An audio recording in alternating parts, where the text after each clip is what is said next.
அதாவது நான் போடுற ஃபேஸ்புக்ல போடுற ஒரு போஸ்டுக்கு இந்தியாவில் இருக்கிற ஒரு ஆளும் லைக் பண்ணலாம். எந்த பேங்க் டிரான்சாக்சன், எந்த வங்கி கொடுக்கல் வாங்கல்களை ரஷ்யாவில் இருக்கிற ஒருத்தரும் ஹேக் பண்ணலாம்.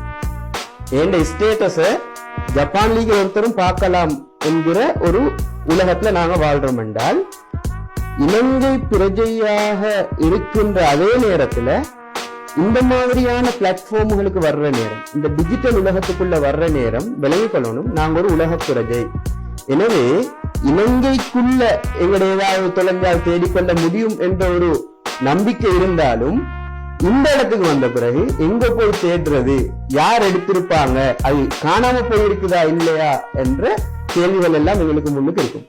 அப்ப உலக பிரஜையாக நாங்க இருக்கிறோம் என்றதை நினைச்சு கொண்டுதான் யாரெல்லாம் பிளாட்ஃபார்முக்குள்ள வாராங்களோ டிஜிட்டலுக்கு, அப்ப நம்ம யோசிக்கணும் என்பது